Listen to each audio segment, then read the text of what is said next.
नमस्कार, मी आकांक्षा अग्रवाल. आज मी आलेली आहे पुणे फेस्टिवलला आणि पुणे फेस्टिवलला जसं की आपण बघू शकतो खूप गर्दी आहे. खूप कार्यक्रम इथे सादर केले गेले, वेगवेगळे स्पीकर्सला इन्व्हाइट केलं गेलं आणि त्यातून आपल्याला खूप इन्साइटफुल इन्फॉर्मेशन भेटतात. तर सगळ्यांनी पुणे फेस्टिवलला एकदा भेट दिलीच पाहिजे. राखीगडीमधून पुरातत्व शास्त्रज्ञांनी काही सांगाडे उत्खननातून काढलेले होते आणि पहिल्यांदा जवळपास 4000 वर्षांपूर्वीच्या सांगाड्यामधून त्याचा DNA मिळवण्यामध्ये त्यांना यश मिळालं होतं. आणि तो नुसता DNA नाही मिळवला तर त्याचं जिनोम सिक्वेन्सिंग त्यांनी केलं आणि त्याच्यातून ही माणसं नेमकी कोण होती याचा पहिल्यांदा पुरावा भारतीय पुरातत्व शास्त्रज्ञांनी जाहीर केला. भारतीय माणसांविषयी, भारतीय संस्कृतीविषयी जे काही महत्त्वाचे शोध आपण सांगू, ज्याचे टप्पे महत्त्वाचे सांगता येतील, की जसं सगळ्यात पहिल्यांदा ब्राह्मी लिपी वाचता आली आणि त्याच्यानंतर आपल्याला एक बौद्ध काळाचा एक मोठा इतिहास समोर आला आणि सम्राट अशोक कोण होता आधी त्याच्या आधी बऱ्याच जणांना माहितीही नव्हतं. तर तो एक पहिला टप्पा होता. दुसरा टप्पा आपण असं म्हणू शकतो की हडप्पा मोहिंजोदडोसारखी शहरं अपघाताने रेल्वेच्या कामांच्या मधून काही विटा सापडल्या वायव्य भारतामध्ये आणि त्याच्यामधून सापडल्या आणि नंतर एक दोन मोठी शहरं समोर आली, पहिल्यांदा हडप्पा नंतर मोहिंजोदडो, आणि त्याच्यातून भारत किती प्राचीन आहे हे समजत गेलं. तर या टप्प्यांपैकी तिसरा महत्त्वाचा टप्पा, इतकं महत्त्वाचं संशोधन की आपल्याला राखीगडीच्या संशोधनाविषयी बोलता येऊ शकेल. अर्थात या संशोधनाचं तेवढं महत्त्व आहे हे सांगण्यात आम्हीच माध्यमांमधले काही लोक जे असू ती कदाचित कमी पडलेलं असू, पण अशी जे काही व्यासपीठ मला उपलब्ध आहेत त्या ठिकाणाहून हे संशोधन सर्वांसमोर पोहोचवता यावं याच्यासाठीचा हा आजचा प्रयत्न आहे. सरांचं स्वागत करूया. आजच्या काळातले सर्वात मोठे भारतातले पुरातत्व शास्त्रज्ञ डॉक्टर वसंत शिंदे.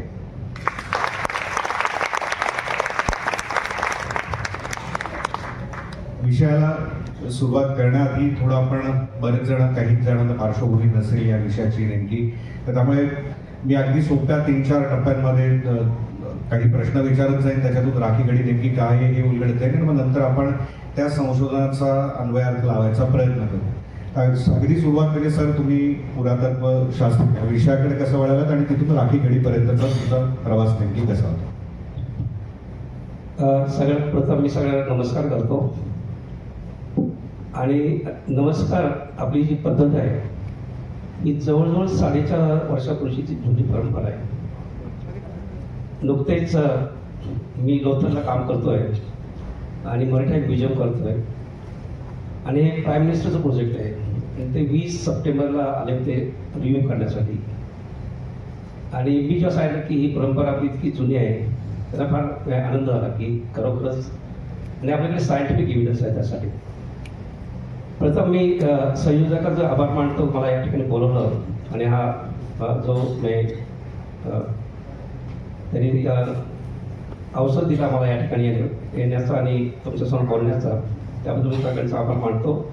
मयुरेशचा आभार मानतो की कारण मयुरेश या विषयाशी इतका गुंतलेला आहे आणि इतकं काम करत आहे. हा जो विषय आहे फार महत्त्वाचा आहे विषय. मी 1977 मी वाडिया कॉलेजमधून हिस्ट्री केलं आणि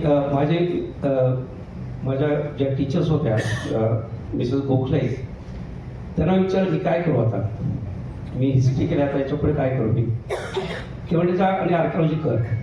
हे त्यावेळेला मी 1977 आर्किओलॉजी हा शब्द प्रथम ऐकला. मी आर्किओलॉजी माहीत होतं लोकांना आणि मग मी ते म्हणजे नाही तू त्या कॉलेजला जा, त्या ठिकाणी काय मी माझे काही मित्र आहेत त्यांना तो भेट ठेवू. आणि मी त्या ठिकाणी गेलो. मी WK सरांना भेटलो. WK सर माझे गुरु होते, गुरु VN मिश्रा त्या ठिकाणी होते आणि बऱ्याचशा शिक्षकांना मी भेटलो आणि त्यांना म्हटलं मला आर्किओलॉजी करायचं आहे या ठिकाणी. तर त्यांचं पहिलंच उत्तर होतं की तुला काय करायचं आर्किओलॉजी, याच्यामध्ये तुला जॉब मिळणार नाही, स्कोप नाही, काय करणार तू आर्किओलॉजी करून. तर मला थोडंसं हे झालं की खरोखरच काय करावं. परंतु मी आर्किओलॉजी करायचं ठरवलं कारण मला हे कन्व्हिनियंट होतं, माझ्या घराच्या जवळ होतं टेक्निकल कॉलेज, त्यामुळे मी ठरवलं की आर्किओलॉजी करावं. आणि आर्किओलॉजीमध्ये पहिल्या सेमेस्टरच्या नंतर आम्हाला इनामगावला घेऊन गेले ट्रेनिंगसाठी. आणि त्या ठिकाणी गेल्याचं मला इतक्या मी या विषयामध्ये इतका प्रचंड मी आवड निर्माण झाली, कारण मला फील्डवर्कची आवड होतीच. आणि त्यामुळे मी डिसाईड केलं की या विषयामध्ये आपण करायचं पुढे. आणि सुरुवात म्हणजे अशी झाली, मी जेव्हा PhDला सुरुवात केली तर महाराष्ट्रात जी ताम्रभाषा लिहिलेली संस्कृती आहे, त्याला आपण आद्यशेतकरी म्हणतो, तर त्या आद्यशेतकऱ्यावरती माझं शोषण होतं. आताच आमचं बोलणं झालं की सेटलमेंट पॅटर्नवरती माझा विषय होता. आणि मला हे पाहायचं होतं की ही महाराष्ट्र संस्कृती ही याच ठिकाणी उगम पावली का कुठून याचा प्रसार कुठून तरी झाला असावा, इम्पॅक्ट कुठून झाला असावा, हे पाहण्यासाठी मी सुरुवात केली त्या ठिकाणी. आणि जे काही पुरावा मिळतो मला म्हणजे ताम्रभाषा लिहिलेली संस्कृतीचा महाराष्ट्रामध्ये, असं दिसतं की ही संस्कृती कुठेतरी आलेली आहे. आलेली म्हणजे की या ठिकाणी लोक होती, परंतु त्यांना एवढं ज्ञान नव्हतं. कदाचित हे त्यांनी कुठून तरी आत्मसात केलं असावं. आणि कुठून केलं असतं तर गुजरातमध्ये हरप्पन लोक होती, त्यांच्या अगोदरचा काळ होता त्यांचा. आणि त्यामुळे मला वाटतं की कदाचित हरप्पन लोकांचाच या लोकांवरती प्रभाव असावा. आणि त्यामुळे कदाचित या संस्कृतीचा उद्गम झाला असावा या ठिकाणी, ज्याला आपण जोर्बे कायथा वगैरे संस्कृती म्हणतो किंवा सावंता. तर मग मी महाराष्ट्रातून पुढे मी गुजरातला गेलो. तर त्या संस्कृतीसाठी पुढे गुजरातमध्ये गेलो. गुजरातमध्ये त्याचं उत्तर मला मिळालं नाही. मी 2-3 ठिकाणी उत्खनन केलं, पण मला त्याचं उत्तर मिळालं नाही. त्या ठिकाणी नंतर मी राजस्थानला गेलो. 12 गिरोड या ठिकाणी उत्खनन केलं, त्या ठिकाणी सुद्धा आम्हाला त्याचा पुरावा मिळाला नाही. आणि नंतर मला लक्षात येईल कदाचित आपण सरस्वती नदीच्या खोऱ्यामध्ये झाला पाहिजे. आणि अशा प्रकारे मी सरस्वती 2006 मध्ये मी त्या ठिकाणी उत्खनन संशोधन सुरू केलं. आणि फरमाना आणि राखीगडी अतिशय महत्वाचे ठिकाण आहे. हे फरमाना हे त्या काळातलं एक छोटंसं टाऊन म्हणताय. आणि राखीगडी सगळ्यात म्हणजे जगात भारतातलं सगळ्यात मोठं हरप्पन काळातलं मोठं शहर होतं. तर त्या ठिकाणी उत्खनन करून मग या संस्कृतीचा उगम त्या ठिकाणी मला मिळाला. आणि तो जवळजवळ इसवी सन पूर्व 6000 जवळ 8000 वर्ष मागे जातो. तुम्हाला एक आठवतं जेव्हा मी संशोधन करण्यापूर्वी आर्किओलॉजिकल सर्वे ऑफ इंडियाने एक भिराना म्हणून साईट आहे, त्या ठिकाणी उत्खनन सुरू केलं होतं ते. आणि त्या ठिकाणी अर्ली डेट्स मिळू लागल्या, 6000 7000 BC अशा डेट्स मिळू लागल्या. परंतु बरेचसे जे इतिहासकार किंवा पुरातत्वज्ञ जे होते, विशेषतः पश्चिम देशातले आणि अमेरिकन, तर ते म्हणजे नाही तुमचे हे संशोधन बरोबर नाही, तुम्हाला कदाचित उत्खनन येत नाही आणि एवढ्या मागे डेट जाऊ शकत नाही. तर आम्ही ते चॅलेंज म्हणून घेतलं. आम्ही त्यांना हे नाही केलं, क्रिटिसाइज नाही केलं की तुम्ही चुकीचं बोलताय, पण चॅलेंज म्हणून ऍक्सेप्ट केलं ते. आणि त्यानंतर मी स्वतः 2006 नंतर मी 4 साईट्स होते एक्सकर्शन केलं. ते गिरावड म्हणून साईट आहे, त्याच्या जवळच आहे म्हणजे फरमानाच्या जवळ, नंतर फरमाना, एक मिठातळ आणि शेवटी राखीगडी. आणि या 4 ठिकाणी आम्हाला कंटिन्युअसली सिरीज ऑफ 6000 BCच्या डेट्स बिल्ड केल्या. आणि ते आम्ही जगासमोर मांडलं. आणि हा जो जगाचा जो म्हणजे विशेषतः पाश्चात्य लोकांचा जो दृष्टिकोन होता की भारतीय लोकांना काय येत नाही, तर त्याच्यामध्ये तुम्हाला हे सांगतो मला ते हे लोकांचं कसं हे असतं म्हणजे समज कसा असतो. जेव्हा मेहरगड उत्खनन सुरू झालं आणि त्या ठिकाणी जेव्हा अर्ली डेट्स मिळाल्या, जवळ 7000 BCची डेट मिळाली, तेव्हा त्यांच्या ह्याच्यावरती कोणी प्रश्नचिन्ह उभं केलं नाही की तुमच्या डेट चुकीच्या असाव्या, कारण ते उत्खनन फ्रेंच लोकांनी केलं होतं आणि हे जे उत्खनन केलं होतं हे भारतीय लोकांनी केलं होतं. त्यामुळे त्यांना हा संशय त्यांच्यामध्ये येऊ लागला आणि तो चुकीचा होता खरं. तर हे आम्ही त्यांना ते चुकीचे आहे हे ठरवून दिलं. आणि अशा प्रकारे सुरुवात झाली. म्हणजे की एक प्रश्न मला महाराष्ट्रामध्ये दिसला, त्याचं उत्तर मला शेवटी जाऊन हरियाणामध्ये मिळालं. आणि हरियाणा आपण म्हणू शकतो की Haryana is a cradle of Indian civilisation. म्हणजे हरप्पन संस्कृती जी त्या ठिकाणी उदयास आली, तर त्या हरप्पन संस्कृतीचाच प्रभाव संपूर्ण भारतात मिळतो. आणि मी नेहमी म्हणतो की Harappan is the founder of the modern Indian culture and tradition.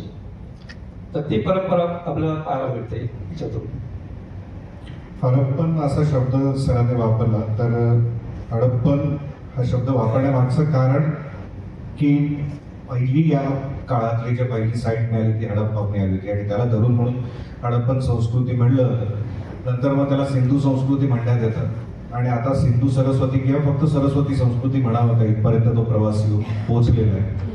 1920च्या दशकामध्ये पहिल्यांदा जसं मी आधी म्हणालो की अपघातानेच या 2 साईट्स हडप्पा आणि मोहनजोदडो सापडल्या आणि नंतर या ठिकाणांकडे बघण्याचा एक वेगळा दृष्टिकोन ब्रिटिशांमध्ये तयार झाला. कारण सुरुवातीला आर्किओलॉजी साईट्स होते, त्यांना अर्थात भारतीयांची मोठी मदत मिळत होती, पुण्यातून मदत मिळत होती त्या हडप्पा आणि मोहनजोदडोच्या उत्खननामध्ये.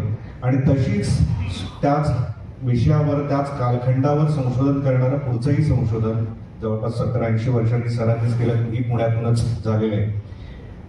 हडप्पा आणि मोहेंजोदडो या साईट्स स्वातंत्र्यानंतर पाकिस्तानकडे गेले आणि ते गेल्यानंतर भारतीय पुरातत्व शास्त्रज्ञांमध्ये एक थोडीशी नैराश्य आलं की एक महत्वाच्या साईट्स आपल्या तिकडे गेलेल्या आहेत आणि आता सगळ्यांमध्ये उत्साह संचालक त्याहीपेक्षा मोठ्या साईट्स आपल्याकडे नंबरनी सुद्धा आणि एकूण विस्ताराने सुद्धा.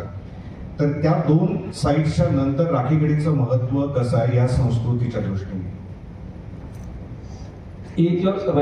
जेव्हा हडप्पा आणि मोहनजोदडो जेव्हा उत्खनन सुरू झालं तर प्रचंड मोठ्या प्रमाणात उत्खनन त्या ठिकाणी केलं आणि बराचसा डेटा त्या ठिकाणी मिळाला होता. आणि आपलं जे आता पण हडप्पन लोकांचे जे नागरिकांना जे वाचतो किंवा जे काही आपलं ज्ञान आहे ते बेसिकली आपण ह्या 2 उत्खनामध्ये जे मिळाले ज्ञान त्याच्या थ्रूच आपण हे घेतलेलं आहे ज्ञान. ते प्रॉब्लेम असा की भारतामध्ये साईट्स होत्या, इव्हन पार्टिशनच्या पूर्वी सुद्धा भारतामध्ये साईट्स होत्या. 1939 मध्ये सर ऑरेंज स्टेननी मोठ्या प्रमाणात बिकानेरचा जो भाग आहे त्या ठिकाणी सर्वेक्षण केलं होतं आणि मोठ्या प्रमाणात हडप्पन सभ्यता किंवा संस्कृतीच्या ती स्थळं त्यांना मिळाली होती. परंतु आपल्या ठिकाणी मोठ्या प्रमाणात उत्खनन झालं नव्हतं, त्यामुळे माहिती जगापुढे येत नव्हती. नंतर आपण मोठ्या प्रमाणात उत्खनन सुरू केलं. 1947 नंतर आपण मोठ्या प्रमाणात सर्वेक्षण सुरू केलं, मोठ्या प्रमाणात समय वसाहती मिळू लागल्या या ठिकाणी मोठ्या प्रमाणात उत्खनन झाली. परंतु भारतीय लोकांमध्ये एक जो पहिला प्रॉब्लेम आहे की आपण मोठ्या प्रमाणात पब्लिश करत नाही. हडप्पा मोहनजोदडोचे रिपोर्ट्स ब्रिटिशांनी काम चांगले केले नक्कीच, त्यांचं मी क्रेडिट देतो, परंतु त्यांचं जो महत्वाचं काम आहे की त्यांनी पब्लिश केलं मोठ्या प्रमाणात आणि ते आपण ते काम केले नसल्यामुळे धोलावीरासारखी ठिकाणी जे साईट आहे की जे हडप्पा आणि मोहनजोदडोपेक्षा फार महत्वाची साईट आहे, त्या ठिकाणी भारतीय लोकांनी जवळ 15 वर्ष काम केलं परंतु त्याचा रिपोर्ट अजून सुद्धा आलेला नाही. कालीबंगासारखी ठिकाण म्हणजे ज्या ठिकाणी पार्टिशनच्या नंतर भारतामध्ये हडप्पा संस्कृतीचा मोठ्या प्रमाणात त्याचं प्रेझेन्स आहे ही दाखवलेली साईट आहे कालीबंगात. आणि त्या ठिकाणी जगातलं पहिलं एकमेव पुरावा असा मिळतो की त्या ठिकाणी हडप्पन काळापूर्वीचे नांगरलेले शेत मिळाले त्या ठिकाणी, फार महत्वाचा पुरावा मिळतो. पण त्याचा रिपोर्ट एक्सकर्शन झाल्यानंतर 40 वर्षानंतर आला, तर त्यामुळे जगाला माहिती नाही करत. परंतु एक चॅलेंज 1947 नंतर जेव्हा पार्टिशन झालं आणि या 2 महत्वाच्या ज्याला आपण आयकॉनिक साईट्स म्हणतो त्या जेव्हा पाकिस्तानमध्ये गेला तेव्हा भारतीय इतिहासकारांनी पुरातत्वज्ञांनी आणि विशेषतः आर्किओलॉजिकल सर्वे ऑफ इंडियाने फार मोठ्या प्रमाणात सर्वेक्षण सुरू केलं आणि मोठ्या प्रमाणात सिंधू संस्कृतीची स्थळं या ठिकाणी शोधण्यात आली. आणि आजची जर परिस्थिती पाहिली तर जवळजवळ प्युअर हडप्पन ज्याला आपण म्हणतो त्यांची स्थळं जवळजवळ 2000 स्थळं आहेत, तर त्यापैकी जवळ 1500-1600 स्थळं भारतामध्ये आहेत. आणि भारतामध्ये जम्मूपासून सुरुवात होते ती महाराष्ट्रामध्ये खाली दैवापर्यंत मोठ्या प्रमाणात वसती मिळतात. आणि याच्यामध्ये 2 नद्या ज्या आहेत सिंधू आणि सरस्वतीबद्दल आता एक कोणतं डाऊट राहिलेलं नाही, कारण सरस्वती सायंटिफिकली आम्ही ते प्रूव्ह केलं की सरस्वती होती नदी आणि त्या ठिकाणी मोठ्या प्रमाणात हडप्पन म्हणजे वसाहती होत्या हे सुद्धा आम्ही सिद्ध केलं आहे. आता जी आज परिस्थिती अशी आहे की जी वेगवेगळी नावं दिली गेली आहेत की सुरुवातीला हडप्पन संस्कृती म्हटलं होतं, सुरुवातीला इव्हन त्यांनी प्रोटो सुमेरियन संस्कृती असं नाव दिलं सुरुवातीला महाराष्ट्राने.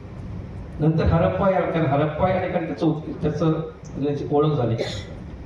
नंतर हडप्पाच्या आजूबाजूला फक्त शोषण झाल्यामुळे त्यांना वाटलं की फक्त याच ठिकाणी ही संस्कृती असावी म्हणून त्याला नाव हडप्पन संस्कृती दिलं. नंतर आर डी बॅनर्जी आणि यांनी मोठ्या प्रमाणात मोठ्या प्रमाणात काम केल्यानंतर वाटलं की संस्कृतीच्या सिंधूच्या मोठ्या खोऱ्यामध्ये याचं प्रमाण मिळतं. त्यामुळे नंतर त्याचे नाव इंडस व्हॅली किंवा इंडस सिव्हिलायझेशन असं नाव दिलं. पण आता जे नाव आहे, आता जो सध्याचा ट्रेंड आहे की आपण त्याला सिंधू सरस्वती किंवा इंडस सरस्वती सिव्हिलायझेशन हे म्हणायला पाहिजे. बरोबर आहे ते, म्हणजे नक्कीच म्हणायला पाहिजे. परंतु आपण एका संस्कृतीला 4-5 नावं आल्यामुळे त्याच्यामध्ये फार मोठा गोंधळ होतो. आम्हाला माहिती आहे की मी एका संस्कृतीची 4 नावं आहेत, पण ते सामान्य लोकांना माहिती नाही. त्यामुळे माझं म्हणणं असं की आपण जो आर्किओलॉजीमध्ये आम्ही जे पाळतो की ज्या ठिकाणी या संस्कृतीची ओळख झाली त्या ठिकाणाचं नाव देणं. त्यामुळे मी सुद्धा सध्या त्याला हरप्पन संस्कृतीच म्हणतो. आणि आता बराचसा मोठ्या प्रमाणात जो वर्ग आहे भारतामध्ये त्यांचं म्हणणं आहे की आपण याला सरस्वती सिंधू नाव दिलं पाहिजे. सिंधू सरस्वती नाही, सरस्वती सिंधू पण. आणि त्याच्यामध्ये लॉजिक आहे नक्कीच. कारण जर तुम्ही सेटलमेंट पाहिल्या, तुम्ही सेटलमेंट स्टडी केला तर जवळजवळ 2/3 वसाहती ह्या सरस्वतीकडे आहे. त्यामुळे सरस्वती प्रचंड महत्वाची नदी या हरप्पन लोकांसाठी. त्यामुळे जर नावच बदलायचं झालं तर सरस्वती सिंधू हे नाव दिलं पाहिजे. परंतु मी नाव चेंज करण्याच्या ह्याच्यामध्ये नाही. जर आपण मेंटेन करायला पाहिजे आर्किओलॉजीचं जे प्रिन्सिपल आहे तर ते मेंटेन करायलाच पाहिजे असं माझं म्हणणं आहे. संस्कृतीचं नाव कोणतं जरी असलं तरी सुद्धा त्यातली तथ्य भेटू शकत नाहीत, हे मात्र आपल्याला पुराव्यांमधून दिसून येतं.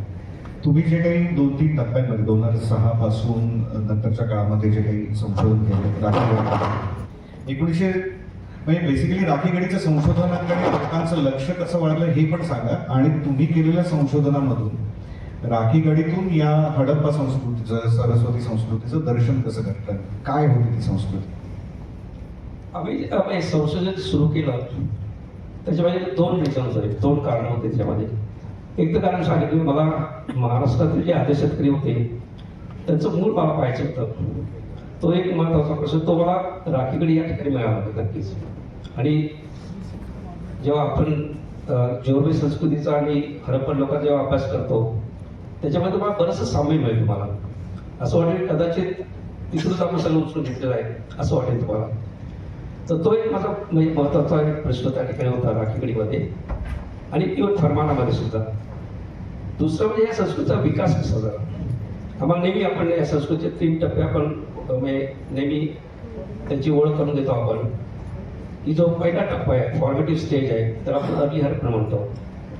आणि नंतरचा जो स्टेज आहे त्याला मॅच्युअर हरप्पन किंवा ॲडव्हान्स अर्बनाइज किंवा हरप्पन सिव्हिलायझेशन असं नाव देतो आपण.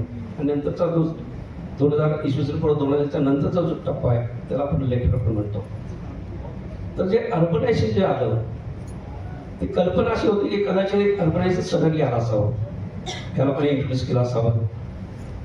परंतु त्याला पुरातत्वीय असे पुरावे नव्हते, कोणी असे पुरावे निर्माण केले नव्हते किंवा प्रयत्न केला नव्हता.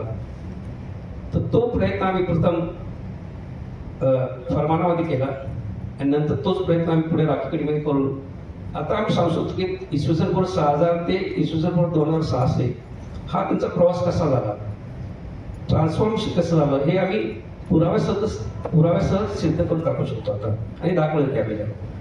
तो हा एक महत्वाचा प्रश्न राखीगढीमध्ये मला करायचा होता. आणि त्यांच्या ह्याच्यामध्ये जेव्हा आम्ही पाहतो एक उदाहरण द्यायचं की त्यांचं ट्रान्सफॉर्मेशन कसं झालं. जो पुरावा मला राखीगढी मिळतो की इसवी सन पूर्व 6000च्या दरम्यान या संस्कृतीची सुरुवात होते आणि एकदम मॉडेस्ट म्हणजे जेव्हा त्यांची जी घरं मिळतात ते गोल आकाराची घरं मिळतात आणि जमिनीच्या आतमध्ये खोदलेली अशी घरे मिळतात, त्याला आम्ही पीट टेरेस म्हणतो. तर अशी त्यांनी सुरुवात केली होती. नंतरच्या टप्प्यामध्ये आम्हाला हळूहळू त्यांची घरं सुरुवातीला जमिनीच्या आतमध्ये होते ते जमिनीवरती आले, गोल आकाराचीच घरं होते दुसऱ्या टप्प्यामध्ये सुद्धा. आणि तिसऱ्या टप्प्यामध्ये मात्र त्यांनी रेक्टँग्युलर आणि रेक्टँग्युलर स्क्वेअर्स करायला सुरुवात केली. आणि त्या टप्प्यामध्ये त्यांनी विटांचा वापर सुरुवात केला. आणि हा टप्पा साधारण इसवी सन पूर्व 5500 ते 5000 BC असा येतो.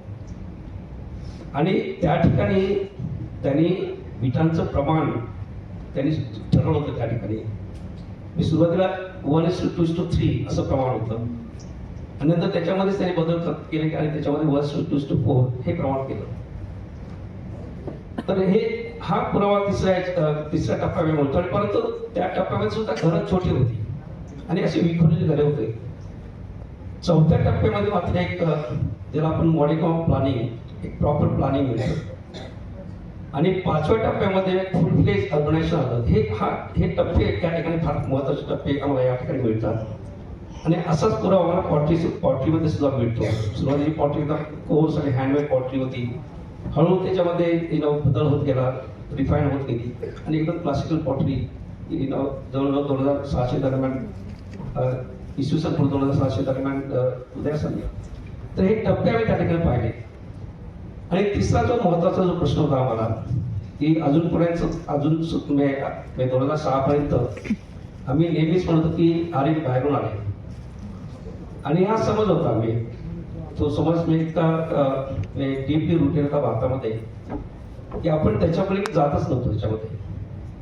परंतु तुम्ही जर पाहिलं की ज्याने हा हायपोथेसिस सांगला की आर्य बाहेरून आले, तर त्याला तरी काही पुरावा दिला का? पुरावा काय दिला नाही त्याने. फक्त एका जर्मन बॅक्सप्लोररने म्हटलं की आर्य बाहेरून आले आणि ते युरोपमधून भारतामध्ये आले, वाया सेंट्रल एशिया, वाया इराण आणि भारतामध्ये आले. तर यासाठी पुरावा असणं आवश्यक आहे. जेव्हा पुरातत्वज्ञ जेव्हा या विषयावरती बोलतो तो पुराव्यासह बोलणं आवश्यक आहे. आणि म्हणून मला या लोकांचा DNA फाइंड जर त्या लोकांबद्दल माहिती करायची असेल तर एकमेव मार्ग म्हणजे त्यांचा DNA मिळणं आवश्यक आहे. फक्त अॅनाटॉमीवरून तुम्ही सांगू शकत नाही की हे लोक कोण होते. आणि हा प्रयास आम्हाला त्या ठिकाणी प्रथम आम्ही फरमानामध्ये सुरू केला आपला प्रयत्न DNAचा. परंतु फरमानामध्ये आम्ही सबसे त्याच्यामध्ये फेल झालो होतो. का झालो होतो ते पण सांगतो मला. आम्हाला DNAचा प्रमेय जो DNA किंवा एन्शंट किंवा आर्किओजेनेटिक हा रिसर्च भारतामध्ये नवीन होता. यापूर्वी काही लोकांनी प्रयत्न केला होता परंतु सोडून दिला मध्येच. तर या ठिकाणी जेव्हा आपण DNAचे सॅम्पल कलेक्ट करतो तर त्यासाठी कोणतं प्रिकॉशन घ्यायला पाहिजे ह्याची माहिती आम्हाला नव्हती. तर त्यामुळे फरमानामध्ये 2007-2008 मध्ये आम्ही जेव्हा मोठ्या प्रमाणात फरमानामध्ये फार मोठी त्याची दफन मिळाली आम्हाला. आणि जवळ 70 दफन आम्ही त्या केली त्या ठिकाणी. आणि एक चुका आम्ही केली की एक प्रिकॉशन घ्यायला पाहिजे ते घेतली नव्हती आम्ही त्या ठिकाणी. आम्ही जी कन्व्हेन्शनल मेथड होती एक्सकर्शनची ती फॉलो केली.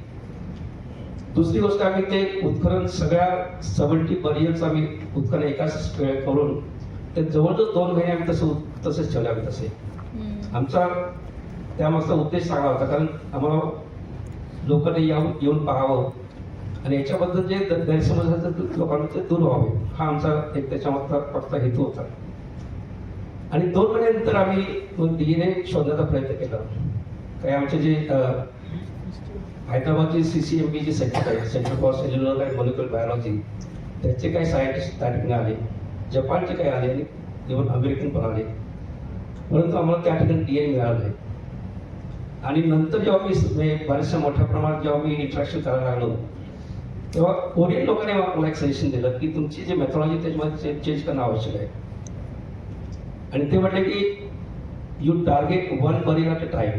तुम्ही सगळेच बरियर तुम्ही एक्सपेक्ट करू नका. ते एक्सपेक्ट करून त्याचं डॉक्युमेंटेशन करून लगेच ते तुम्ही सॅम्पल्स लॅबोरेटरीवर पाठवावे तुम्ही. आणि आम्ही असा प्रयत्न करून आणि त्यात ते म्हटले की तुम्ही प्रिकॉशन घेतलं पाहिजे कारण DNA सो सेन्सिटिव्ह की modern DNA can enter into ancient DNA easily. तर तुम्ही ते पहा की तुम्ही ते झालं नाही पाहिजे. त्यासाठी आम्ही PPE किट वगैरे सुरू केलं आणि आम्ही हे उत्खनन असं आम्ही सुरू केलं. जेव्हा आम्हाला DNA मिळाला त्याच्यामध्ये आम्हाला हडप्पन लोकांच्या याच्यामध्ये ईस्ट एशियन लोकांचं काही सिग्नेचर मिळालं त्याच्यामध्ये. आणि हे मिळालं नाही पाहिजे कारण हडप्पन लोकांचा कोरिया, जपान किंवा चायनामध्ये काही संबंध नव्हते. तर आम्ही शोधू लागले की कसा हा DNA ईस्ट एशियन लोकांचा DNA याच्यामध्ये आला.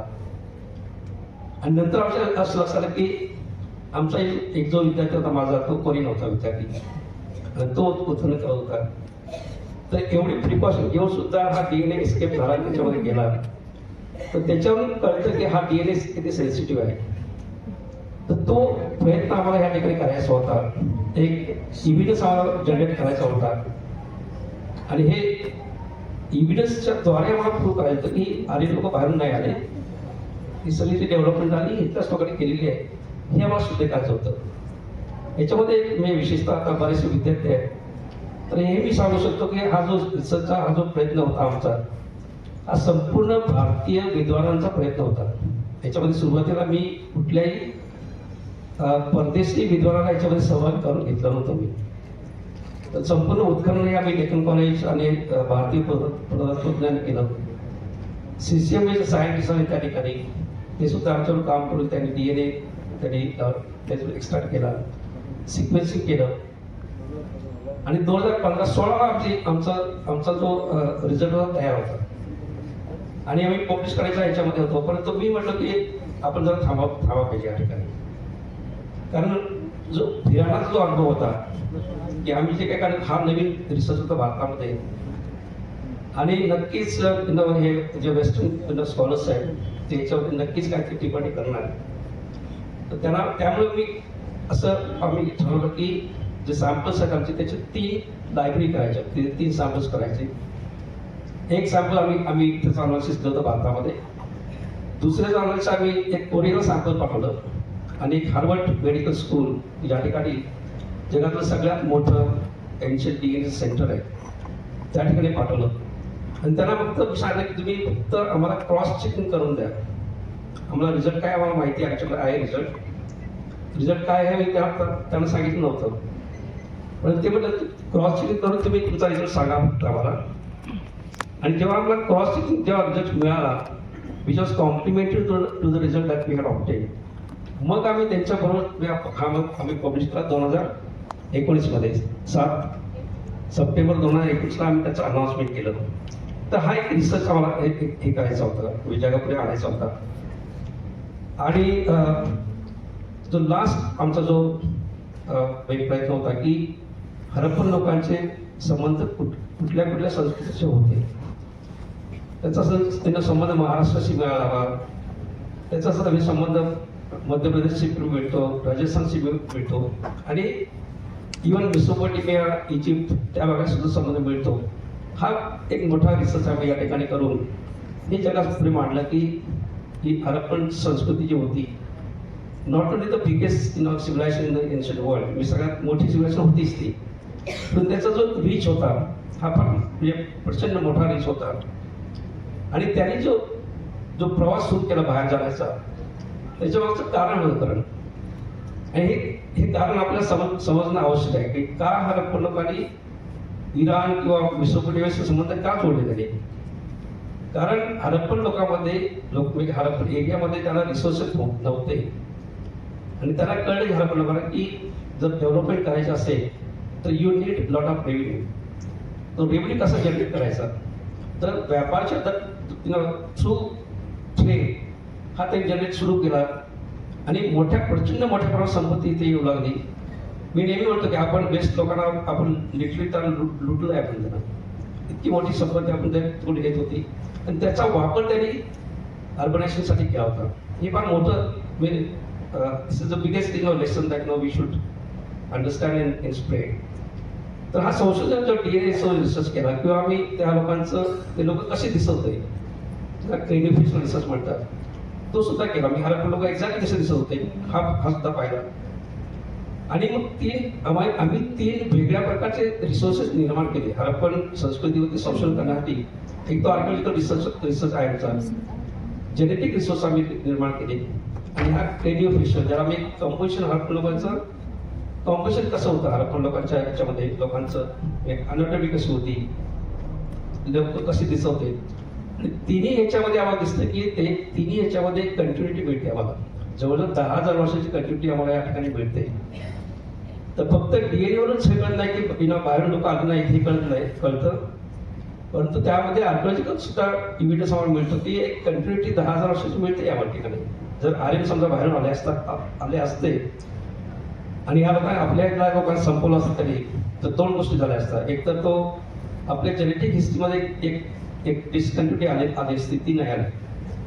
आणि दुसरी जेव्हा आपण बाहेरून जेव्हा येतो तेव्हा आपण आपल्या संस्कृतीचे एलिमेंट्स घेऊन येतो आपण बरोबर.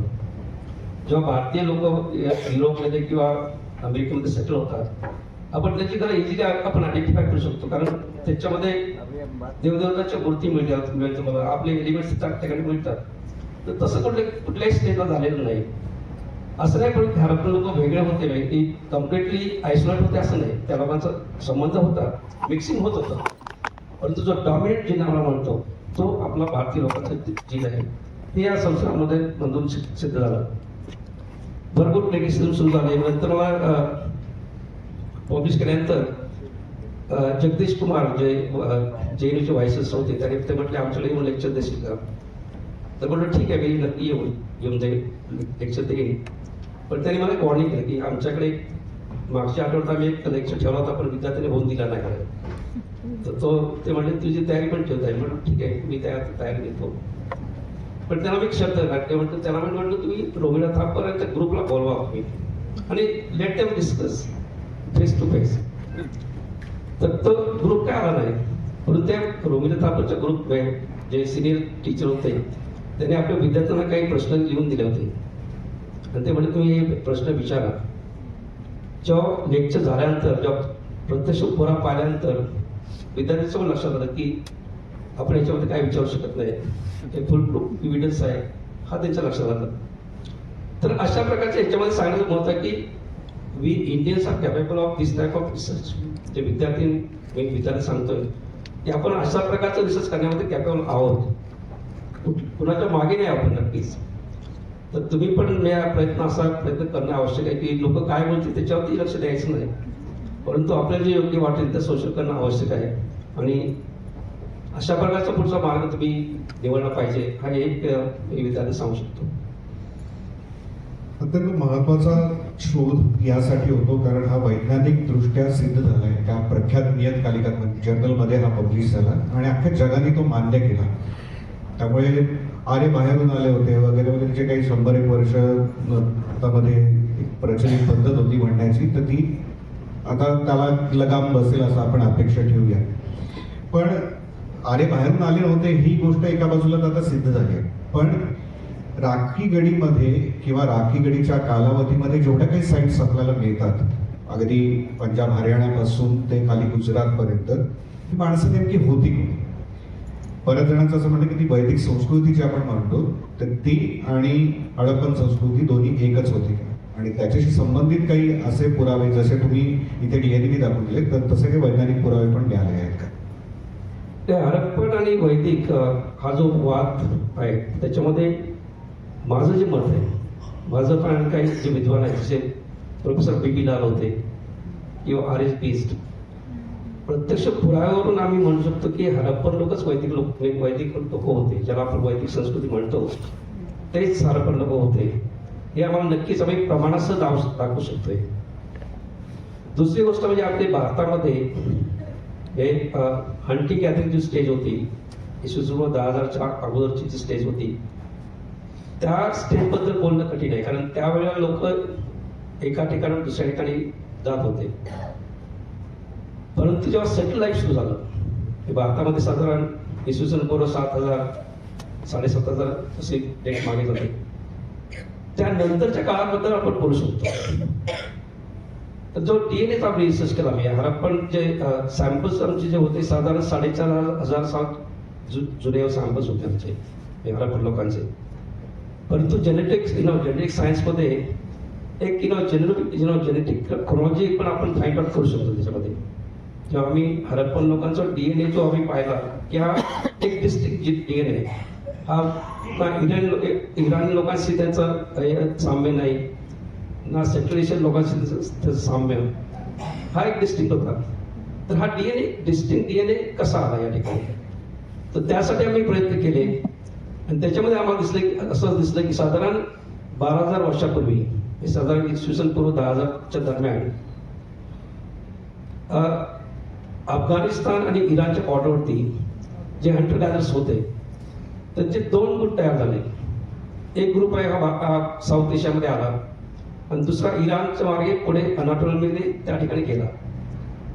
आणि जो ग्रुप भारतामध्ये आला म्हणजे साऊथ एशियामध्ये जो आला, त्यांचा जो DNA होता हा हळूहळू त्याच्यामध्ये म्युटेशन होत गेलं, त्याच्यामध्ये बदल होत गेला त्याच्यामध्ये.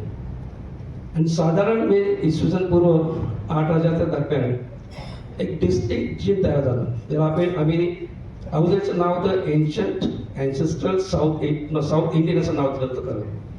पण ते नाव मी बदलून एन्शंट अँसेस्ट्रल साऊथ एशियन आम्ही नाव दिले त्याला. ते डिस्टिंक्ट जीन तयार झालं आणि ते जीन हरप्पन लोकांमध्ये आले आणि ते जीन पुढे पुढे कंटिन्यू होत गेली.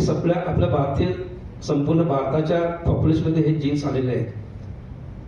तर हा एक महत्वाचा आम्हाला एक पुरावा त्या ठिकाणी मिळतो. दुसरा म्हणजे की 25 ते 30% जो जीन आहे आपलं तो भारतीय आहे. म्हणजे बाकीचा जो जीन्स आहे जर काही प्रमाणात 2% आम्हाला इराणचा पण जीन त्याच्यामुळे मिळतो.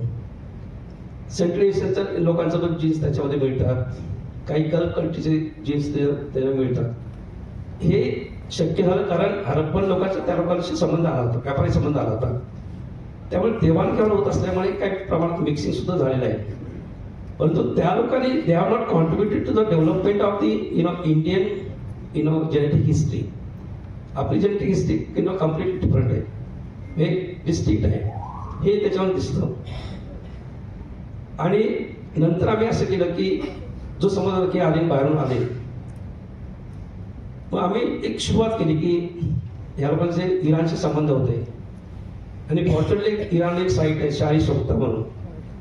तर त्या शाही सोख्ता साईटमध्ये सुद्धा त्यांना काही स्कॅल्टल रिमेट्स मिळाले होते. त्याचा DNA त्यांनी काढला होता. आणि तुर्कमेनिस्तानमध्ये सेंट्रल एशियामध्ये एक साईट आहे कोनूर म्हणून. तर त्या ठिकाणी सुद्धा उत्खनन करून त्यांना हरप्पन लोकांचा त्या ठिकाणी संबंध होता याची पुरावा मिळून लागले होते. हरप्पन लोकांची सीट्स मिळाली त्या ठिकाणी, काही पॉटरी मिळाली होती. आणि मग आम्ही त्याचा DNA त्यांचा DNA नोट होता त्या लोकांनी काढला होता. मग त्या लोकांच्या DNA मध्ये आम्ही राखीगडीच्या DNAचे आम्ही कंपॅरिझन सुरू केले. तर त्याच्यामध्ये आम्हाला दिसलं की त्या लोकांमध्ये इराणियन अँड सेंट्रल एशियन लोकांमध्ये हरप्पन लोकांचे काही अवशेष मिळाले आम्हाला त्याच्यामध्ये. Some signature of Harappan DNA was found in them, पण त्यांचे सिग्नेचर आमच्या हरप्पन लोकांमध्ये नव्हते.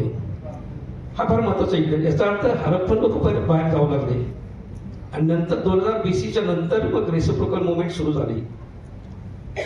तर हा एक सायंटिफिक एव्हिडन्स आहे. त्यामुळे आम्ही आउट ऑफ इंडिया जर कोण म्हणतं की आर्यन्स होते तर आम्ही म्हणतो की आम्हीच आर्यन होतो आणि आपणच बाहेर करायला सुरुवात केली होती. हा याच्यातून आम्ही एक सिद्ध करण्याचा आम्ही प्रयत्न करत आहोत. परंतु या ठिकाणी मी सुरुवात आहे, परंतु मोठ्या प्रमाणात संशोधन करणं आवश्यक आहे. राखी गडीप्रमाणेच कालीबंग आणि असे पण काही ठिकाणं महत्वाचे आहेत की जिथे असे काही पुरावे मिळतात की वेदांमध्ये उल्लेख केलेल्या काही गोष्टी तिथे आहेत. तर त्याच्याविषयी काही सांगाल का? नाही, वैदिक आपल्या ऋग्वेदामध्ये विशेषतः सरस्वतीचा वारंवार उल्लेख येतो. आणि त्याच्यामध्ये म्हटलं की सरस्वतीच्या खोऱ्यामध्ये प्रचंड मोठ्या प्रमाणात वसाहती होत्या, त्या ठिकाणी शहर होती.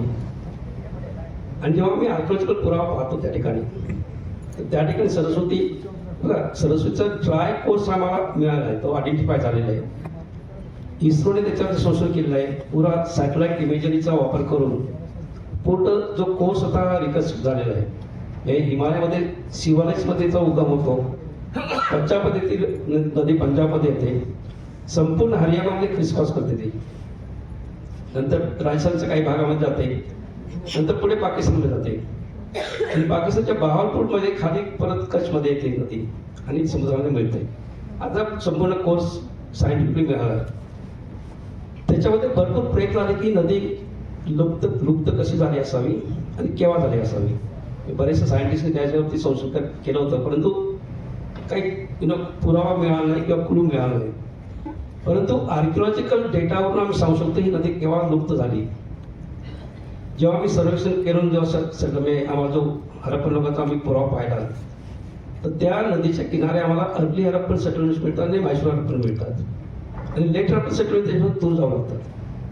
याचा अर्थ ती नदी साधारण इसवी सन पूर्व 2000 दरम्यान हळूहळू ती नदी लुप्त होत चालली होती. त्याचं महत्व कमी होत चाललं होतं, त्यामुळे लोक त्याच्यापासून दूर जात होते. हे आम्ही त्या ठिकाणी पाहिलं. तर हा सरस्वतीमध्ये जो पुरावा मिळतो हा महत्वाचा आहे. ऋग्वेदामध्ये ज्या वसाहतींचा उल्लेख येतो तो उल्लेख आम्हाला प्राचीन म्हणजे पुरातन हरप्पन लोकांचा मिळतो. नंतर सरस्वतीच्या नद्या खोऱ्यामध्ये महत्वाची ठिकाण शहरं होती आणि त्याच्यामध्ये शहराचा एक उल्लेख येतो ऋग्वेदिक टेक्स्टमध्ये की शहरं the cities were divided into 3 parts, म्हणजे अपर टाउन, मिडल टाउन आणि लोअर टाउन. तर हा पुरावा फक्त आम्हाला हरप्पनच्या सिटीमध्ये मिळतो. धोलावीरामध्ये हा असा पुरावा मिळाला आहे. बाकीचे काही अर्ली स्टेजच्यामध्ये मिळत नाही किंवा हरप्पनच्या पूर्वी अर्बनेशन नव्हतंच. तर हा पुरावा मी त्याचा की याचा उल्लेख ऋग्वेदामध्ये आहे, तो पुरावा आम्हाला हरप्पनच्यामध्ये मिळतो. नंतर अग्निपूजेचा वारंवार उल्लेख येतो त्याच्यामध्ये. आणि फक्त ज्या साईट्स सरस्वतीमध्ये ज्या साईट्स आहेत, कालीबंगा आहे, राखीगडी, बनावली, या साईटमध्येच फक्त आम्हाला अग्निकुंडाचा इव्हेंटच मिळतो आणि चांगला अगदी व्यवस्थित पुरावा मिळाला त्या ठिकाणी. वेगवेगळ्या प्रकारचे यज्ञ होते त्याचा पुरावा मिळतो. तर हा पुरावा सुद्धा अग्निपूजेचा सुद्धा पुरावा मिळतो. फक्त आम्हाला पुरावा मोठ्या प्रमाणात काय मिळत नाही, तर त्या काळचे वैदिक देवदेवता इंद्र, वरुण, परंतु कदाचित त्यांनी फिजिकल स्वरूपामध्ये त्याची पूजा केली नसावी. कारण हरप्पन लोकांनी बरेचसे नेचरची पूजा केली होती. तर कदाचित त्यांनी अशा प्रकारे पूजा केली असेल, त्याचे प्रमाण मिळत नाही, परंतु त्यांनी नक्कीच पूजा केली असावी. शिव फॉर एक्झाम्पल, शिवची जो इव्हिडन्स आहे हा हरप्पन लोकांमध्ये मिळतो. आणि हा फक्त कन्फाईन फक्त हरप्पन लोकांमध्ये मिळत नाही. फक्त तुम्ही जर कन्याकुमारीपासून त्या काश्मीरपर्यंत त्याचा पुरावा मिळतो सगळ्या ठिकाणी. तर हा पुरावा फार महत्वाचा आहे. आम्हाला त्याचा इव्हन जर आपण पशुपती म्हणतो त्याचा वारंवार उल्लेख येतो, त्याचा पुरावा मिळतो मग. तर हे पुरावे आम्हाला मिळतात. नंतर एक वारंवार आपण त्याच्यामध्ये की लोक प्रगत होते, तर ते ॲडव्हान्स त्याची सिव्हिलायझेशन जे त्यांची टेक्नॉलॉजी होती ती ॲडव्हान्स मिळते आम्हाला. त्याच्यावर आम्ही सांगू शकतो की हे लोक किती ॲडव्हान्स होते. असा इव्हिडन्स हरप्पनच्या बाहेर मिळत नाही. ना अगोदर मिळतो ना हरप्पनच्या नंतर मिळतो. तर त्यावर आम्ही म्हणतो की हरप्पन लोकच ही वैदिक संस्कृतीची स्थापना करणारे लोक होते आणि त्यांच्या बाबतीतच जी काही वर्णन येतात ही फक्त हरप्पन लोकांच्या बाबतीत वर्णन येतात असं आम्ही त्यांना मानतो.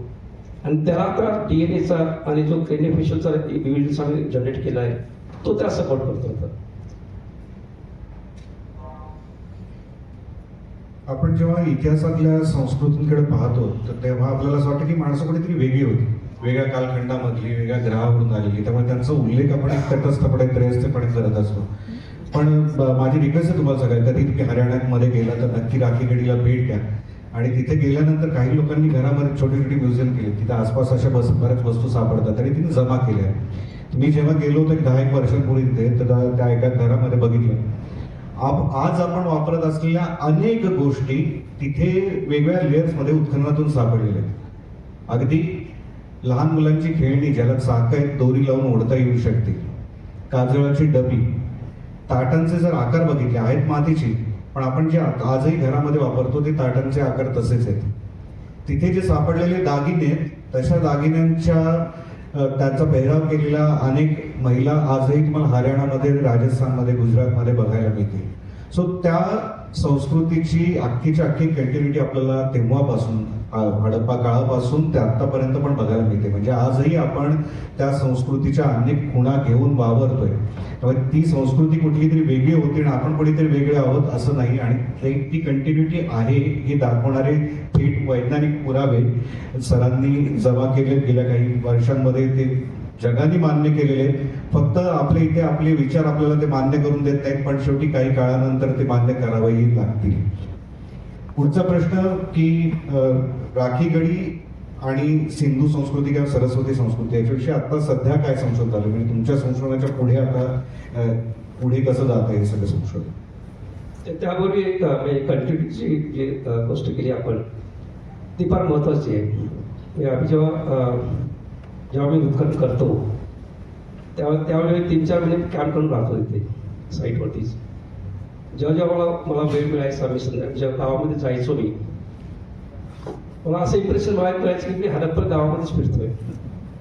तर त्याचे जे गाव आहे जे तुम्ही जर सेटलमेंट पॅटर्न पाहिली नाही हरप्पन लोकांची, एक्झॅक्टली ते तशी सेटलमेंट पॅटर्न आपल्याला पाहायला मिळते. त्यांची जी घरं आहेत टिपिकल ज्याला आपण ट्रेडिशनल जे घरं आहेत त्यांची, आता लोक कॉन्क्रीटची वगैरे बनावं लागले, पण ट्रेडिशनल जे घरं आहेत ते exactly that is a replica of the Harappan house. Exactly तुम्ही जर हरप्पामध्ये एक टिपिकल हाऊस पाहिलं तर मध्ये कोर्टयार्ड मिळतात, चार बाजूला रूम्स मिळतात, सायंटिफिक आहे. नंतर हरप्पन लोकांनी फक्त कच्च्या विटाची घरं त्या ठिकाणी केली होती आणि अशा जाड भिंती केल्या होत्या त्यांनी, कारण त्या भागामध्ये क्लायमेट फार एक्स्ट्रीम असतं क्लायमेट.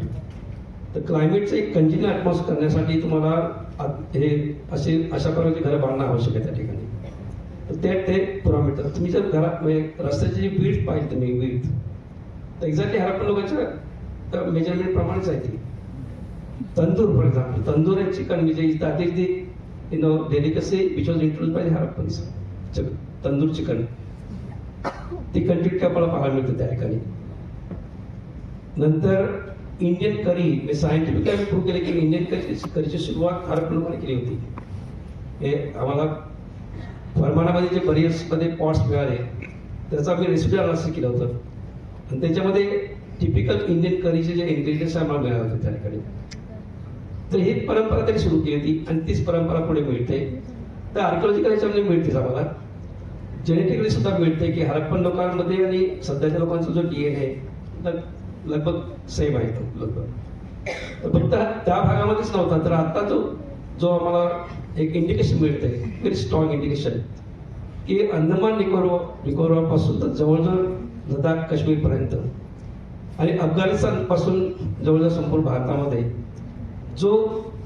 जे सध्याचे जे लोक आहेत त्या लोकांचा majority of them they are the descendants of the Harappans. त्याच्यामध्ये 25 ते 30% आपल्या DNA मध्ये, नो मॅटर आपण रिलिजन कोणता फॉलो करतो, कास्ट फॉलो करतो कोणती, दॅट इज नॉट इम्पॉर्टंट. सगळ्यांचा DNA हरप्पन लोकांचा DNA हे फार महत्वाचं आहे. आणि हा एक प्रॉब्लेम मिळतो की कंटिन्युटी मिळते. आणि तिसरं जेव्हा आम्ही क्रेनिओफॅशियल रिकन्स्ट्रक्शन केलं तर हरप्पन लोकांनी सध्याचे लोक एक्झॅक्टली सेम दिसतात, काही फरक नाही तुम्हाला, तुम्ही ओळखू शकणार नाही, इतकं साम्य आहे. तरी कंटिन्युटी ह्याच्यामध्ये फार मोठ्या प्रमाणात मिळते. आणि जे राखीगडीचं जे महत्व आहे, आम्ही राखीगडीमध्ये हरप्पा आणि मोहेंजोदडोसारखं उत्खनन नाही केलं आणि गरज नव्हती आम्हाला त्या ठिकाणी इतक्या मोठ्या प्रमाणात उत्खनन करण्याची, कारण त्यांच्या सिटीबद्दल माहिती होती, त्यांची सिटी प्लॅनिंग काय त्याच्याबद्दल माहिती होती आम्हाला. आम्ही जर तसं केलं असतं कदाचित आम्ही तो रिपीट केला असता इव्हिडन्स. तर राखीगडीमध्ये आम्ही काही प्रश्न घेऊन आम्ही त्या ठिकाणी उत्खनन सुरू केलं होतं, आमचा रिसर्च सुरू केला होता. तर त्याला आम्हाला सांगत की हरप्पन लोकांचा जो विकास झाला, सुरुवात कशी झाली आणि त्यांचा विकास कसा झाला, हा फार महत्वाचा पुरावा आम्हाला त्या ठिकाणी म्हणतो. तो आम्ही जगापुढे मांडला आहे, त्याला जगाने त्याला मान्यता दिलेली आहे. नंतर हरप्पन लोक कोण होते याबद्दल सुद्धा जगाने मानलेले आहेत. भारतामध्ये सुद्धा अजून काही लोक आहेत की तुम्ही पुरावे दिलेच तरी ते म्हणणार की आम्ही मान्य करत नाही, त्याला काय अर्थ नसतो. परंतु जगाने मान्य केले, कारण 2019 मध्ये जेव्हा रिझल्ट पब्लिश झाला आमचा, त्यानंतर नोव्हेंबरमध्ये, आमचा सप्टेंबरमध्ये हा रिझल्ट पब्लिश झाला होता. आणि नोव्हेंबरमध्ये जगामध्ये सगळ्यात मोठी ऑर्गनायझेशन आहे इंटरनॅशनल कॉन्फरन्स ऑफ जिनोमिक्स.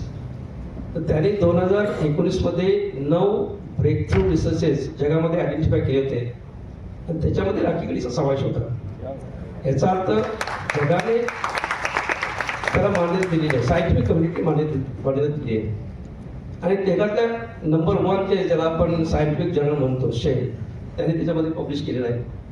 तर याच्यावरून स्पष्ट दिसतं की हा जो रिसर्च आम्ही केलेला आहे हा फार महत्वाचा आहे आणि तो जगाने मान्य केलेला आहे.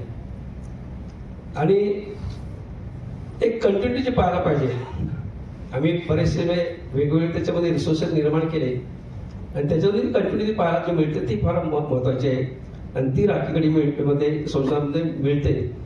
आणि यापुढे कशा प्रकारचं संशोधन करायला पाहिजे, कुठल्याही संस्कृती, फक्त हरप्पन संस्कृतीवर नाही, कुठल्याही संस्कृती, एन्शियंट संस्कृतीवर जर तुम्हाला रिसर्च करायचा असेल तर अशा प्रकारचा रिसर्च करणं आवश्यक आहे. हे काम एक मानदंड त्या ठिकाणी दाखवून दिलं आहे. तर हे सुद्धा आम्ही महत्त्वाचं मानतो या ठिकाणी. पण मग एवढं महत्वाचं संशोधन जगाने मान्य केले, पण अजूनही त्याचा प्रसार म्हणावा तेवढा का झाला नसावा? म्हणजे आता बऱ्यापैकी सरस्वती सिव्हिलायझेशन हा शब्द उच्चारणाऱ्यांची संख्या पण मोठ्या प्रमाणामध्ये वाढली आहे, त्याच्यावर विश्वास ठेवणाऱ्यांची संख्या वाढली आहे, पण तरी सुद्धा अजूनही ते लोकांपर्यंत पोहोचत. असं काय करावं लागेल जे काही सत्य आहे ते लोकांपर्यंत नेण्यासाठी? नाही, सरकार याची दखल फार पूर्वी घ्यायला पाहिजे होती. खरं उशीर झाल्यापर्यंत सरकारने आता दखल घेतलेली आहे. विशेषतः NEP मध्ये त्यांनी म्हणजे प्रत्येक विषयाचं सांगत त्यांनी एन्शियन आपल्या ट्रेडिशनल नॉलेज सिस्टीमशी घातलेलं आहे. आणि ट्रेडिशनल नॉलेज सिस्टीम जेव्हा आपण म्हणतो त्याचा उगम हरप्पा याच्यामध्ये जातो नक्कीच. तर हा जो नवीन जे संशोधन आम्ही करतोय ते आता याच्यामध्ये समावेश केलं जाईल आपल्या पाठ्यपुस्तकामध्ये आणि अभ्यासक्रमामध्ये. तर तो लोकांकडे पोहोचण्याची आवश्यकता होती, त्याची सुरुवात झालेली आहे. आणि आपलं माइंडसेट बदलणं आवश्यक आहे. अजून सुद्धा आपण म्हणतो की आपण स्वतंत्र झालेलो आहोत, परंतु आपलं माइंडसेट जे आहे अजून कलवणाचे माइंडसेट आलेले आहे. तर ते दूर होण्यासाठी थोडासा वेळ लागेल. आणि त्याची सुरुवात स्कूलपासून झाली पाहिजे. स्कूलमध्ये जर त्याची सुरुवात झाली तरच हा बदल होऊ शकतो. आणि तशी सुरुवात NCERT सुद्धा केलेली आहे. आता त्यांनी आता 6वी 7वीची जी पाठ्यपुस्तकं आहे त्याच्यामध्ये हा नवीन जे संशोधन आहे ते करण्याचा प्रयत्न केलेला आहे. आणि मीच एका 9वीच्या पुस्तकामध्ये पूर्ण चॅप्टर मी बदलून दिलेला आहे. तो DNA चा प्रकार त्याच्यामध्ये सुद्धा आलेला आहे, हा जो संशोधन केलेला आहे. तर उशीर झाले परंतु हळूहळू हा प्रसार नक्कीच होतोय. आणि आता गव्हर्नमेंटला लक्षात आलं की हा गेम करणं आवश्यक आहे. आणि कदाचित 5-10 वर्षानंतर कदाचित लोकांचा माइंडसेट जो आहे हा बदलेल. आणि हा माइंडसेट जास्त भारतीय होईल. आणि कलोनाइज जे आपण घेऊन चाललेलो आहे ते कदाचित आपण मागे ठेवून पुढे जाण्याचा आपण प्रयत्न करू शकतो. 1-2 प्रेक्षकांमधून एक प्रश्न घेऊयात आपण.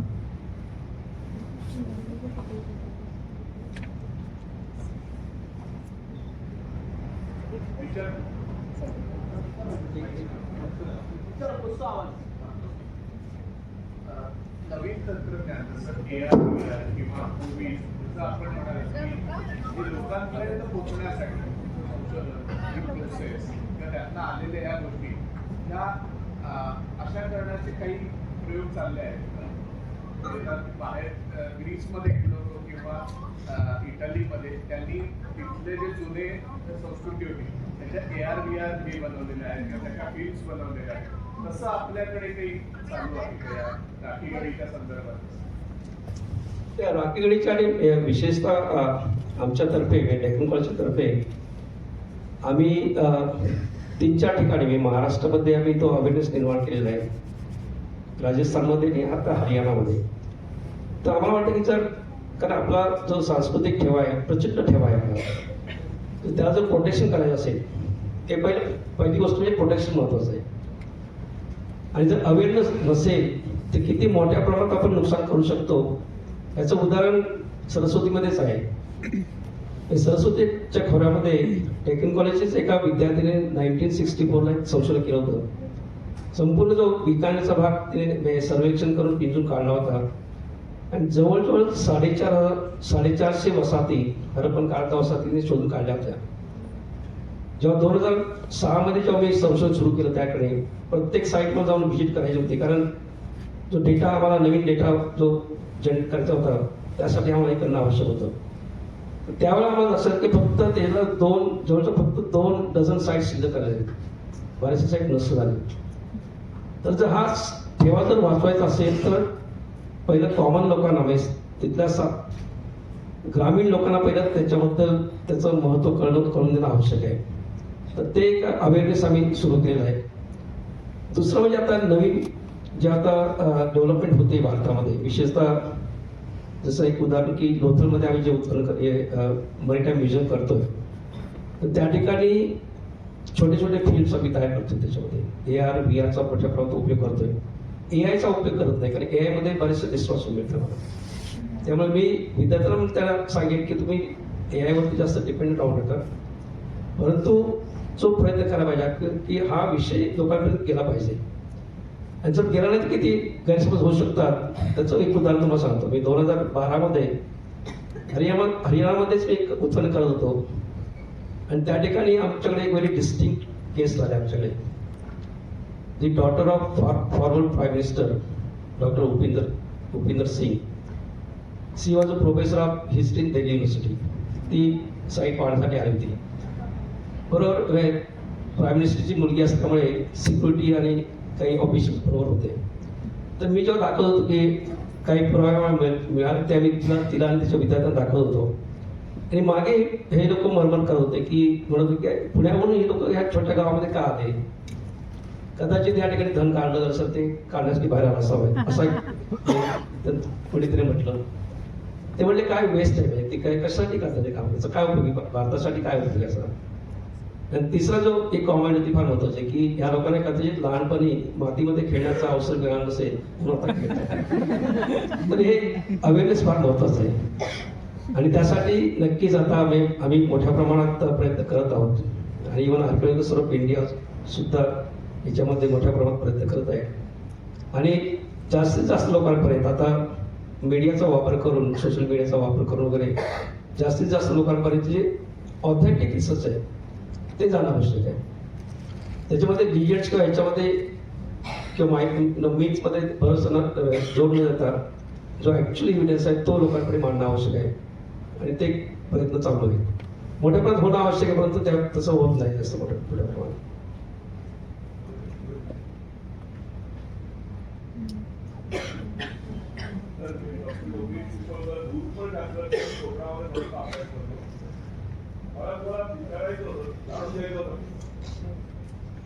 प्रश्न नाही जाणून घ्यायचं होतं. जेव्हा ही साईट विमर्शित जाते तेव्हा लिटरेचर रिव्ह्यू केला जाणार, भरपूर आम्ही सगळं वाचलं जाणार, पण बरोबर ती साईट एक ट्रायल एलिमेंटसाठी येते का प्रिसाइजली ती ऍक्युरेट जिथे उत्तर होईल तिथे मिळेल त्याची काळजी असते. तर या ठिकाणी दोन हे आहेत, दोन लेयर्स आहेत त्या ठिकाणी. पहिलं म्हणजे आम्ही सर्वेक्षण करतो सिस्टमॅटिकली आणि आम्हाला माहिती आहे की बऱ्याचशा वसाहती ह्या नदी किनारे असतात. त्यामुळे नदी किनारे मी मोठ्या प्रमाणात सर्वेक्षण करतो आणि लांबूनच आम्ही ओळखू शकतो की त्या ठिकाणी काहीतरी एन्शंट जुनं असावं असं आम्ही लांबून ओळखू शकतो. कारण जेव्हा सेटल लाईफला सुरुवात झाली त्यानंतरच्या ज्या वसाहती निर्माण झाल्या त्यानंतरच्या त्या छोट्याशा माऊंटच्या स्वरूपामध्ये छोट्याशा ठिकाणाच्या स्वरूपाने मिळतात आणि या ठिकाणची नेहमी जी माती जी असते नेहमी पांढरी असते. महाराष्ट्रामध्ये पांढरीची ठिकाणी म्हणतात ती एन्शियंट सेटलमेंट्स आहेत. तर त्या ठिकाणी आम्ही हे सगळं पहिलं प्रथम हे डॉक्युमेंट करतो आणि त्या प्रत्येक साईटवरती आम्हाला जो पॉटरीवर जाऊन आम्ही पॉटरीवर कलेक्ट करतो त्याच्यावरून आम्हाला कळतं की किती जुनी साईट आहे. कारण आता माहिती आहे पॉटरीवर आम्ही सांगतो की ह्याला पण पॉटरी आहे, ही ताम्रपाषाणी पॉटरी आहे, ही गुप्तकाळ पॉटरी आहे, हे आम्ही नक्की आता सांगू शकतो कारण आम्हाला पॉटरीबद्दल आम्ही ते संशोधन चांगलं केलेलं आहे. तर प्रत्येक ठिकाणी तुम्हाला डेट मिळणं आवश्यक आहे हे नाही, जर हे गरज नाही. इव्हन उत्खनन न करता सुद्धा ही साईट किती जुनी असावी आम्ही सांगू शकतो. आणि त्यानंतर मग आपला प्रश्न काय आहे, समजा जसा माझा प्रश्न होता की राखीगडीमध्ये आम्हाला लोकांबद्दल माहिती करायची आहे, तर त्या लोकांबद्दल माहिती करण्यासाठी या ठिकाणी पुरावा मिळतो का नाही, त्यांची दफनभूमी आहे का नाही, हे पाहूनच मग आम्ही ते साईट सिलेक्ट करतो. तर रॅन्डमली आम्ही करत नाही, कारण तो पुरावा आधारेच आम्ही जाऊन त्या ठिकाणी मग संशोधन करण्याचा प्रयत्न करतो. आणि वेगवेगळी नावं आहेत, कारण महाराष्ट्रात त्याला पांडीची ठिकाण म्हणतात, राजस्थानात त्याला मगरी म्हणतात, सिंधमध्ये जे गावांची नावं दडो किंवा दरो याने संपतात त्या ठिकाणी नक्कीच काहीतरी जुनं असतं. तर असे वेगळे प्रमाण आम्ही वापरून त्याचं आम्ही हे करतो, म्हणजे प्रयत्न करतो की डिस्कवर करण्याचा प्रयत्न करतो आणि नंतर नेक्स्ट स्टेजमध्ये एक उत्पन्न होतं. अगदी अगदी आवश्यक.